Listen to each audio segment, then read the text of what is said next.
42 নম্বর 143 নম্বর booth ভিত্তিক একটি সংগঠনের আলোচনা হলো, সেই বিষয়টা কী দেখছেন বলুন? এখানে দেখুন একটা সাধারণ কর্মী সভা ছিল।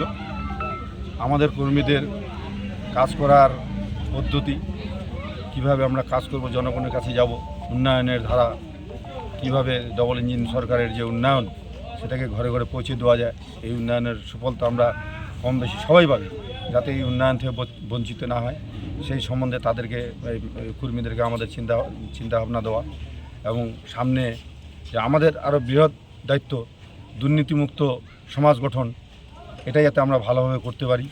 দুর্নীতিমুক্ত সমাজ যদি গঠন করা যায় আমাদের অদূর ভবিষ্যৎ ভালো থাকবে, আমরা ভালোভাবে চলতে পারব। এই বুথে একটা দেখা যাচ্ছে কাট মানি, যেটা কাট মানি সার্ভে করার পরেই টাকা নেওয়া হচ্ছে, সেই বিষয়টা কী দেখছেন বলবেন? দেখেন, এরকম কোনো যে অভিযোগ থাকে, যদি তথ্য প্রমাণ সত্য দেয়, দল তার ব্যবস্থা নেবে, একদম দল ব্যবস্থা নেবে। পাশাপাশি দেখা যাচ্ছে অন্নপূর্ণার ভাণ্ডার নিয়ে চপড়া ব্লকের বিভিন্ন আশা এবং বিভিন্ন মুসলমান এবং হিন্দু ধর্মের অনেক মহিলা খুশি উদযাপন করছেন, সেই বিষয়টা কী দেখছেন? দেখেন, আমরা তো বলছি, মায়েদের বলছি, মহিলাদের সশক্তিকরণ করা আমাদের একটা মূল লক্ষ্য।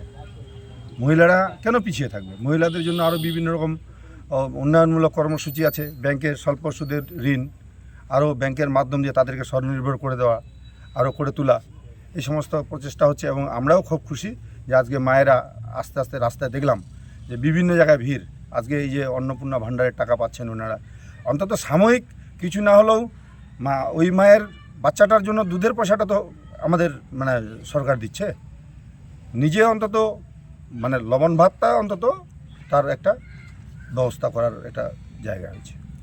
3 নম্বর মণ্ডলের ভাইস প্রেসিডেন্ট সেখানে কিন্তু এই মিটিংয়ে তাকে কিন্তু উপস্থিত দেখা গেল না, সে বিষয়টা কি দেখছেন? এই বিষয়ে তো উনিই বলবেন, আমি কি বলবো, এটা তো আমার বলার কিছু নেই। কি বলবেন দাদা, 3 নম্বরের ভাইস প্রেসিডেন্ট যিনি ছিলেন তিনি, তাকে দেখা যাচ্ছে না এই মিটিংয়ে? এখন মিটিংয়ে তো বলা হয়েছে, মিটিংয়ে বলার পরেও আসেনি, তো এটা আমরা আর কি বলবো, যদি না আসে তো ওটা ওর ব্যক্তিগত ব্যাপার। আমার দল করি, আমি দল ভালোবাসি, আমার লোক আছে পিছনে, বা আমি বুথে লিড করেছি, আমি দল এনছি জায়গা ছাড়বো, আমি দলে থাকবো। তারপরে সেই প্রদীপের বাড়িতে আমরা গেছি তারে ডাকার জন্য, বলছি বুঝাইয়া, তাতেও সে মনে করো আমাদের পাত্তা দিচ্ছে না, অথবা আমাদের ভূতে আসতেছে না, আমাদের জনগণের পুলিশে লক্ষ্য রাখতেছে না। আর আমাগো পার্টির লোক ছাড়া সে অন্য লোক নিয়ে গাড়িতে ঘুরতেছে, চলতেছে, এটা আমাদের দেখে খুব খারাপ লাগতেছে। তার কারণ হলো কি, আমরা খুব কষ্ট করে আমাদের এই ভূতটা লিড দিছি, অথবা ভোটের জনগণ খুশি রাখছি, কিন্তু সে আমাদের দিকে লক্ষ্য রাখে না, আমাদের ভূতের কাজ করে না, সে বাইরে বাইরে দিয়ে কাজ করতেছে, বাইরে বাইরে অন্য পার্টির লোক নিয়ে চলতেছে। এটা কিন্তু আমরা সহ্য করব না, কারণ আমরা কিন্তু যেদিন ওকে আক্রমণ করব, কিন্তু সেদিন হারে হারে বুঝতে পারবে যে কি ব্যাপার, পার্টির বাইরে যাওয়া কি জ্বালা। কি নাম আপনার? আমার নাম সঞ্জিত রায়। মানুষের একটা জমায়েত, কি বলবেন এই বিষয়ে? দেখো, আজকে আমাদের 142 143 নম্বর বুথে একটি সাধারণ কর্মী সভা ছিল।